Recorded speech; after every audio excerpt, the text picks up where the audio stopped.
Eh, Verán, en la parte del método de desarrollo, pues, ¿qué es lo que se ha querido hacer o plantear? Pues, quería presentarles unos dos aspectos, pues lo que es la parte de la gestión del proceso de hacer el producto de desarrollo tecnológico y pues cómo es lo que se aplicaría al trabajo de grado, ¿no?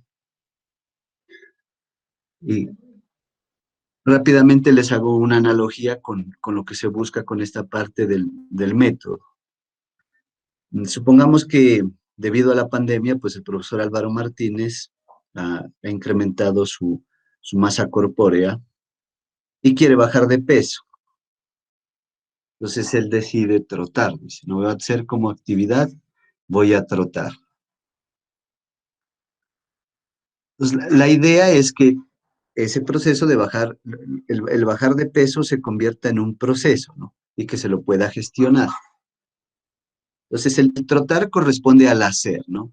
Ese es, yo creo que es muy conocido por todos el ciclo PHBA, el de planear, hacer, verificar y actuar. Entonces, él dice que decide salir a trotar 3 días a la semana. Sin embargo, no es la única actividad que hay que desarrollar, ¿no? O sea, él también debe planear su trabajo, es decir, ya toma esta decisión, pero debe decidir qué distancia va a trotar, por ejemplo, cuánto tiempo va a trotar y qué equipamiento va a utilizar. Además de eso, pues, cuando ya salga a trotar en la distancia, él deberá tomar algunos datos para ver la efectividad que tiene de la actividad que está desarrollando. Entonces, en este caso, pues él, después de trotar, eh, se va a medir su masa corporal en kilogramos. Y con base en eso, pues él va a poder tomar decisiones en relación con la efectividad de la actividad. Es decir, si está disminuyendo de peso, si trota una distancia mayor, o si hace la misma distancia, pero busca que sea en un menor tiempo. Entonces, esa es la idea del método, ¿no? O sea, que el método no se quede únicamente en el hacer, o sea, el desarrollar el software, sino que debe existir eh, estos otros elementos involucrados. Hay un autor, Somerville, pues que nos plantea que este proceso, el proceso de hacer software, eh, pues es ese conjunto de actividades que de manera procesual pues nos van a permitir obtener un producto software. Él se encargó de elaborar unas categorías alrededor de los diferentes métodos propuestos pues en la historia de la ingeniería de software. Y en todos los métodos es claro que está el especificar requerimientos, el diseñar, el implementar o codificar, el validar o hacer pruebas y la evolución del producto software. En este orden de ideas, hay un autor que se llama Lightwell, que también se encargó de categorizar la evolución de los diferentes métodos, ¿no? Eh, para el proceso de software. Entonces aquí nosotros vamos a encontrar procesos predictivos, que es el más antiguo, que es el cascada, donde pues se identifican todos los requisitos, con esos requisitos se diseña, con ese diseño se lo codifica, pues se hacen las pruebas y finalmente después se instala y se mantiene el producto software. Este método pues tiene un sinnúmero de inconvenientes o problemas, por lo cual pues empezaron a surgir otros métodos, ¿no? Que son los procesos iterativos, donde, digamos, la principal diferencia o problema que se ataca aquí es que no se trabajen todas las fases en de una sola vez, sino que se empiecen a hacer productos pequeños, ¿no? Entonces aparece Espiral, RAD, RUP, que son como los más sobresalientes. Estos métodos también presentan algunas dificultades, ¿no? Sobre todo, por ejemplo, en la parte de RUP, pues donde se requiere bastantes personas, es muy dispendioso, sí es disciplinado, pero eh, es bastante documentado, ¿no? Entonces, a partir de eso aparecen los procesos adaptativos, o lo que comúnmente se los conoce como ágiles, ¿no? Pues acá están Scrum, XP, y estos métodos fueron hechos para trabajar con equipos pequeños. Entonces, lo que se ha hecho, debido a la efectividad de estos métodos, lo que se ha hecho es escalarlos a nivel empresarial. Digamos, esa es como la tendencia que ha existido en la historia alrededor de los métodos. En la actualidad, miren, de acuerdo con los datos presentados en el informe, en el 14º informe del estado de la agilidad de Digital Data AI, el 76% de los métodos utilizan Scrum, ¿no? Y de los que están escalados a nivel empresarial, el más utilizado es uno que se llama SAFe. Y en los últimos años, pues los métodos ágiles se han venido adoptando, ha existido un incremento en la adopción, ¿no? Precisamente por una de las, digamos, de los beneficios del uso de los métodos ágiles, pues es la productividad que generan los equipos y además que se pueden hacer despliegues de software más rápido y se agrega valor al cliente de forma rápida.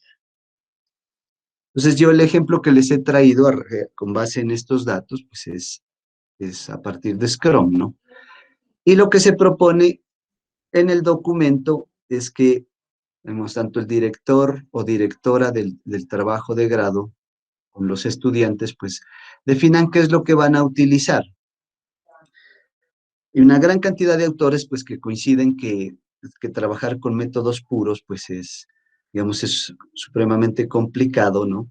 Entonces, los métodos están ahí con sus lineamientos. Uno generalmente lo que hace es adoptar los lineamientos que le sirven a lo que va a desarrollar, ¿sí? Y ponerlo en funcionamiento. O sea, lo otro es que, pues que no se convierta en letra muerta, ¿no? Sino que realmente le sirva para poder desarrollar ese producto de tecnología. Entonces, nosotros tenemos aquí el equipo, el proceso y queremos finalmente obtener un producto de desarrollo tecnológico, como es software. Aquí les he traído pues a los, digamos, el caso el más general, donde está el asesor o asesora y los dos estudiantes. Puede haber uno, pueden haber más de un estudiante, ¿no? Y queremos obtener este producto de desarrollo tecnológico. Según pues Somerville, como si esas son las actividades que habría que desarrollar, ¿no? Identificar qué es lo que se requiere, diseñar una solución, pues codificarla y después hacer las pruebas. Eso es lo principal. Teniendo en cuenta lo que nos plantea Scrum, entonces, en primer lugar, el poder desarrollar a estas actividades, en Scrum se le llama un sprint. Pero ese sprint no solo cumple con esas actividades, sino que también además aparece lo que se denomina el sprint planning y aparece el sprint review y el sprint retrospective, que corresponden pues a planear, que es el sprint planning, al hacer, miren, que es desarrollar las actividades, ¿no? Identificar requerimientos, diseñar, codificar y hacer pruebas, y evaluar, entonces verificar y actuar. Ahí estaría la retrospectiva y el review. Entonces, teniendo en cuenta eso, también la recomendación que se da desde Scrum y sobre todo desde los métodos ágiles es que un sprint tenga un periodo de duración de entre 2 y 4 semanas. O sea, mínimo 2, máximo 4 semanas. Y lo que se planee siempre tenga el mismo tiempo. Es decir, yo voy a desarrollar un sprint y mis sprints van a ser de 3 semanas, pues que todos sean de 3 semanas. Porque la idea es medir siempre todo en el mismo periodo y espacio de tiempo. Entonces, de acuerdo con eso, miren, un sprint se compondría de todas esas actividades. Al final, este nos va a dar un incremento.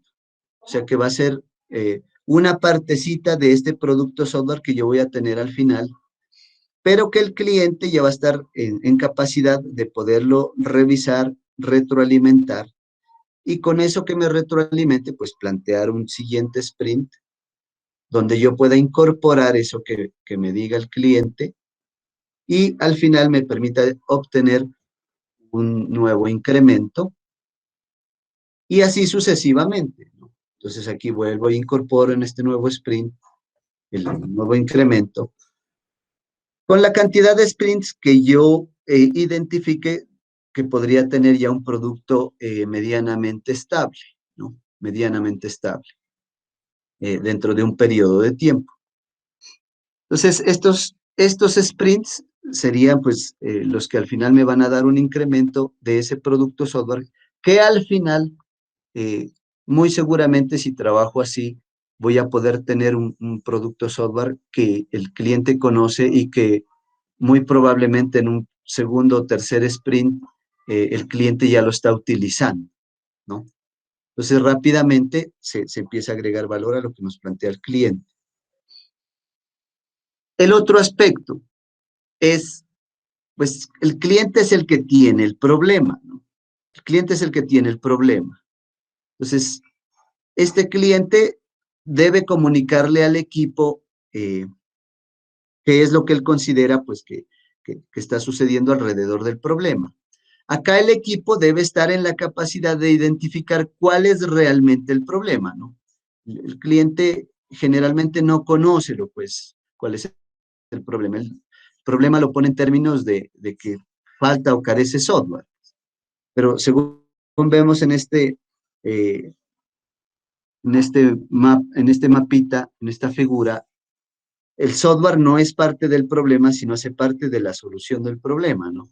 Entonces aquí el equipo va a desarrollar un producto software en este incremento, en este sprint cero, que se instalará en una infraestructura tecnológica donde los usuarios lo utilizarán para empezar a solucionar ese problema. Entonces, tanto el software como la infraestructura tecnológica harán parte de la solución del problema, más no es el problema. Acá deben estar en la capacidad de identificar ese problema. En Scrum nos plantean que existe el Product Owner, el Scrum Master y los desarrolladores o developers, ¿no? Pues la idea es que si yo tomo los lineamientos desde allá, pues un posible escenario, ¿no? Que se puede plantear para el desarrollo del proyecto es que el director o la directora pues sean el Product Owner y acá uno de ellos cumple las funciones de Scrum Master y el otro de Developer, ¿no? Igual el Scrum Master también puede ser developer, sino que va a cumplir alguna función específica. Ese es un escenario. O que uno de los estudiantes sea Product Owner y que los dos sean desarrolladores. En este caso no voy a tener un Scrum Master. Eso es lo que significa poder tomar los lineamientos que me plantea Scrum y poderlo hacer. Es más, pues yo podría aplicar esto a que yo recopilo las necesidades y desarrollo si estoy trabajando solo.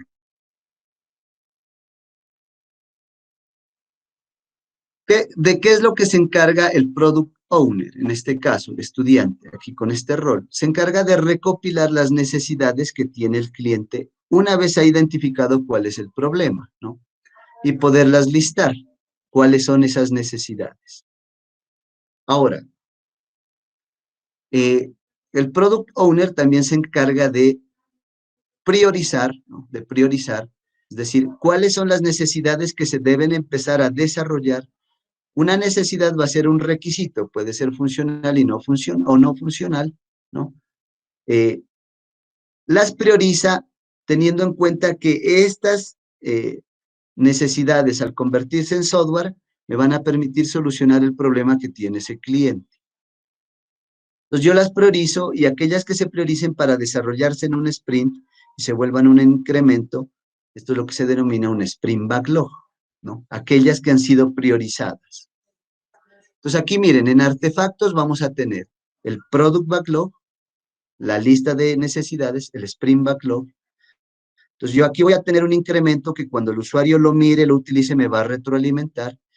Y aquí el Product Owner va a poder reorganizar, abrir nuevamente una historia de usuario, aumentar historias de usuario, cambiar historias de usuario. Bueno, los requerimientos, ¿no? La historia de usuario es una técnica utilizada en los métodos ágiles para recopilar requerimientos. Pero entonces los requerimientos estarán aquí y se podrán ir actualizando. Entonces, como artefactos, yo tendría mi Product Backlog, mi Sprint Backlog.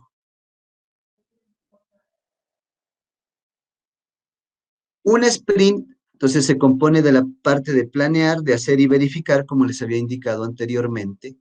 Entonces, acá en la parte del hacer, eh, esto es lo que se denomina el definition of done, ¿no? Es decir, para especificar requisitos, ¿usted qué va a hacer? ¿No? Para diseñar también qué actividades o tareas va a hacer. Para codificar igual y para validar qué es lo que va a hacer.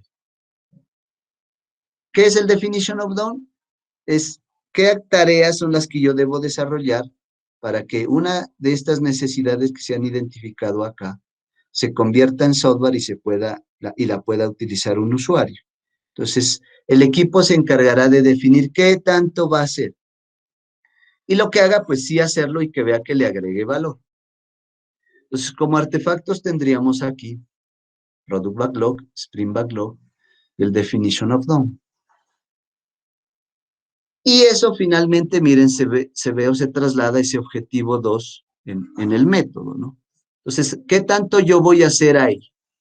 Identificar las necesidades del cliente, priorizar esas necesidades y defino cuántos sprints voy a hacer, ¿no? Entonces voy a hacer 5 o 6 sprints que van a ser los incrementos y esto deberá ser coherente. Yo aquí le he colocado que serían de 3 semanas los sprints. Entonces una vez termine el sprint 0, arranca el sprint 1, el sprint 2. Se supone que con el sprint 5 yo tendría ya un producto medianamente estable, pero que ha sido retroalimentado por el cliente. Entonces, en ese orden de ideas, ahí en el documento, ahora que nos indique el profe Fabián, la idea es que si yo decido utilizar un método como Scrum, eh, mire qué de esos lineamientos que me han planteado ahí voy a utilizar, ¿no? ¿Qué es lo que yo voy a utilizar para poder trabajar con mis asesorados? Y además de eso, pues que sea coherente con lo que se plantea en el objetivo 2, ¿no? En las actividades que se definen en el objetivo 2. Es lo que escuchaba que algunos profes miraban que decía aquí, desarrollar el producto. Pues, entonces, si yo coloco aquí que solo va a haber un incremento, en este caso, según Scrum, un sprint, pues yo me estoy yendo acá, ¿no? La categorización que hace Leifwell, pues es un cascada, ¿no? Y si ustedes se pueden dar cuenta, pues es de los métodos más antiguos utilizados para gestionar el proceso. Al establecer ya iteraciones o incrementos, pues estaría pasando acá. Y si ya utilizo métodos adaptativos, pues decir de esto, de lo que me plantean aquí, de estos, qué es lo que yo voy a utilizar, qué es lo que veo que me es útil para poderlo hacer o poder desarrollar, ¿no? Y que sea coherente perdón, con lo que he planteado ahí. Miren, ahí esperaría que se muestre cuál es el valor que agrega el haber podido definir esos elementos tanto de las actividades, como se las planteaba acá, las fases, actividades y tareas, los roles que desempeñarían de acuerdo al escenario que yo prevea que voy a trabajar y los artefactos que voy a hacer, ¿no? Faltarían métricas que yo pueda tomar, por ejemplo, la velocidad, cuántas historias de usuario yo puedo hacer por sprint o cuántos requerimientos desarrollo por sprint, como elementos para poder evaluar, ¿no? Así como les decía al inicio en la analogía, quiero bajar de peso, pues necesariamente necesito medir la masa corporal para saber si estoy o no estoy bajando de peso. Acá, por ejemplo, un elemento podría ser la velocidad. Me planeteo que debo hacer aproximadamente 50 cosas, pues debo avanzar a un ritmo de 10 cosas por sprint, de 10 requerimientos por sprint, que se van a ir modificando en el camino, pero pues eso me va a decir cómo voy. Entonces ese sería un lineamiento, un elemento para poder medir.